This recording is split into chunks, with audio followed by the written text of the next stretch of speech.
So I'd like to talk about the holding environment in daily life today. You know, it's such an important part of our practice because most of the time we're off the cushion. We're in our life, we're doing our life. And it's learning how to be mindful in our daily life that's where the rubber meets the road.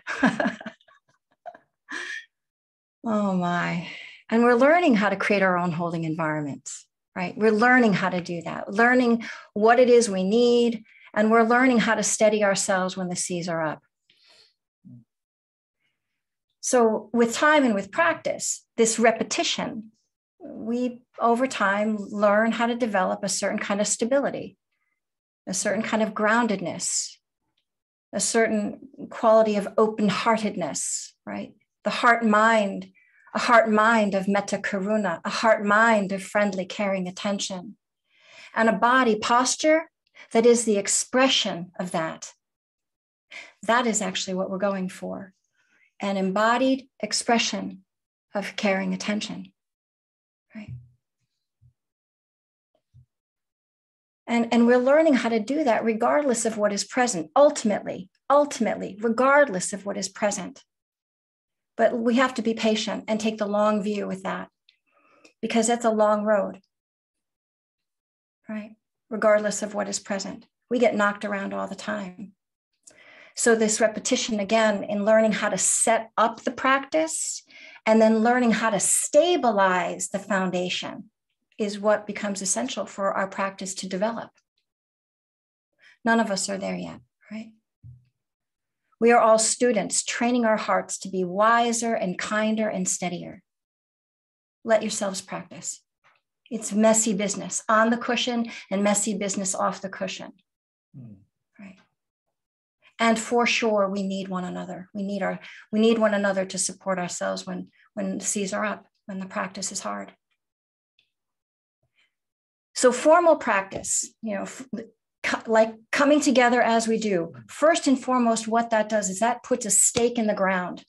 It makes a statement to ourselves, a statement about our intention to learn how to cultivate this view of friendly, caring attention, right? What a beautiful thing. And in coming together like this, we deliberately step out of the busyness of our everyday lives and we come here. And we put our cell phones away and we attend here. We deliberately stop all of the distractions. We interrupt that intentionally and we resist as much as we can the restless, agitating impulses to think and to speak and to do in order to let the muddy water settle just a bit, as much as it's able to, given the turbulence of the moment. And in that settling, even just a bit,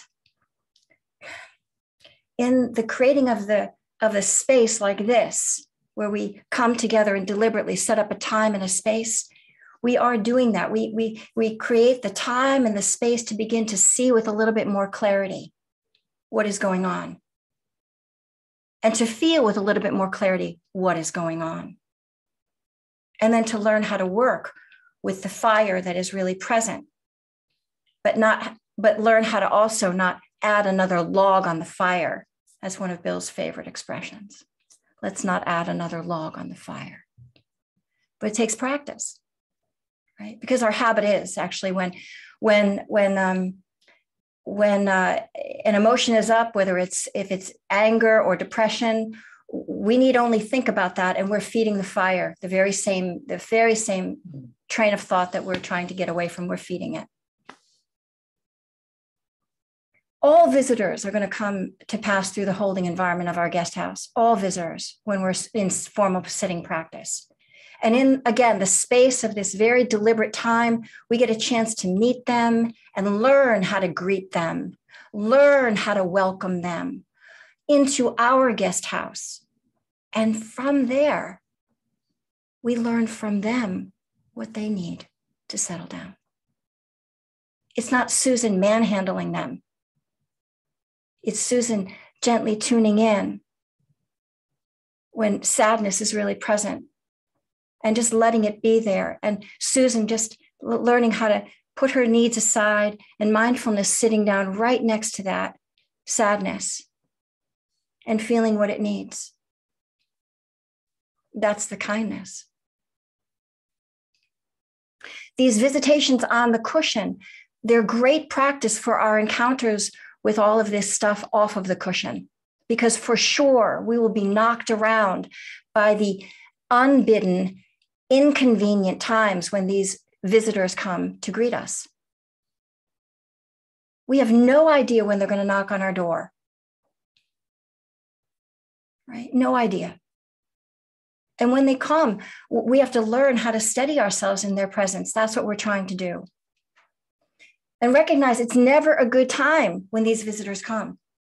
On the cushion, off the cushion, it's never a good time. Formal practice is just giving us, we're saying, I'm going to put some time and energy into learning how to be with this, because this is what's really uncomfortable for me to be with in my everyday life. I'm going to see what the contents of our mind are really like, and I'm just going to sit here and try to be with that. It's such an incredible act of self-love that we do when we come to formal practice. And it's great help for unburdening and loosening some of the toxicity that's inside from all of this stuff that's churning inside. We get to settle down a little bit more and feel a little bit more grounded. But when we get off the cushion and then get up from our cushion and walk into our day, it's a whole other matter, isn't it? Trying to stabilize when you're on the move, when you're multitasking, right? Right? It's not so easy. It's not so easy. Sometimes we have a hard time putting something back in our pocket and walking without tripping. It's difficult. When we're moving around, it's much harder to develop a holding environment, but we want to try to begin to do that and really consider that in our everyday life, because that is what the practice is about. It's about embodying this posture of friendly, caring attention as we move about our day.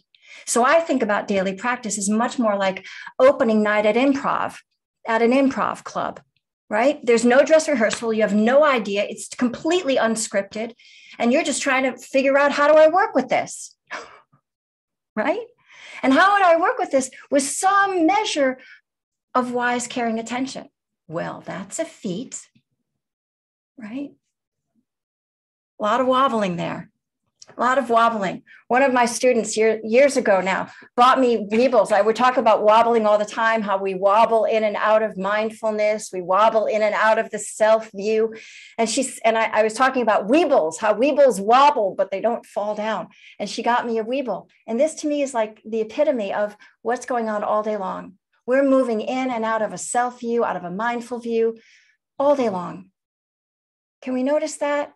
Not get judgmental, not get heavy-handed, notice that. It's a lot of wobbliness, a lot of trial and error, which then asks of us a lot of patience and a lot of humility, because we're going to forget, we're going to get caught up, and things are going to tumble really quickly, because that's how it goes.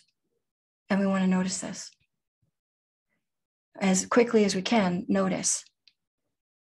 And try to let go of unwise attention from the stream of thought that's carrying us down a road that's really not good for us or anybody else.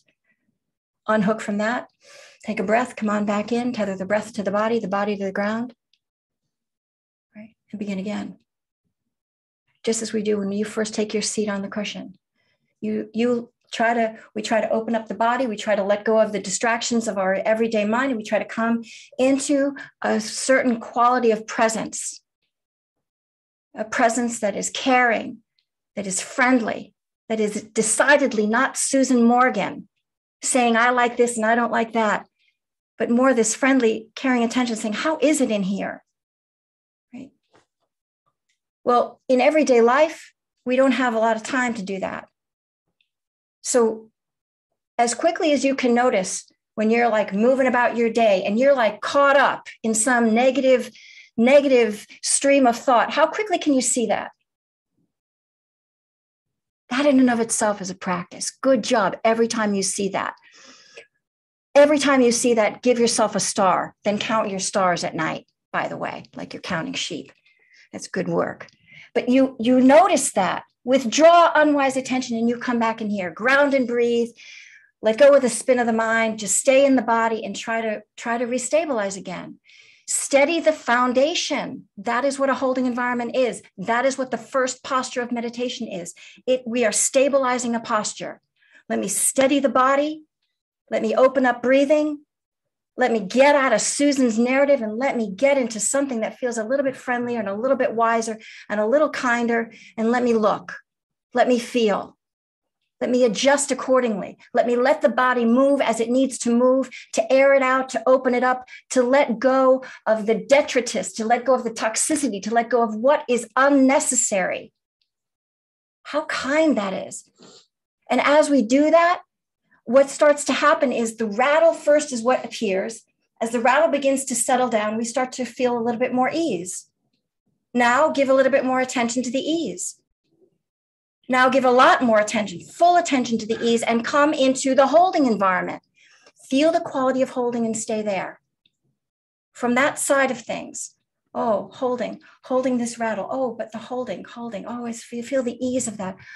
Okay, this feels a little bit more stable. This feels a little bit more grounded. Okay, let me get my bearings. Now let me look. Before I speak, before I do, let me look. Let me feel. All right. What's the most skillful thing I can think of at this moment, right? And then after the fact, you can go back and you can reflect, right? But what we've done is we've, in the moment, tried to restabilize and feel into a holding environment, feel into something that's a little steadier amidst the upheaval. The holding environment is a refuge. It's a port in the storm. We have to reconstitute that port in the storm. We've lost it when we are off in our stories and we are off in our upset. We have lost the holding environment. When we come back, we have to reconstitute it. It isn't there. It's been flooded by my anxiety or my upset. And now I'm sitting with the anxiety and upset and I just want to settle it down. And as I do, again, the holding environment begins to emerge out of that storm, right? Reconstitute the holding environment as many times as you can. This is how we stabilize a wise, kind view that'll let us move through the world with a bit more grace and ease. All right? So that's enough for now. We're going to keep playing with the holding environment all month. I also feel like in times of stress, and definitely around the holidays, always good to go back to the basics, always good to go back to the holding environment. Just keep cooling it out. Just keep coming back. All right. That will for sure support the development of your practice, for sure.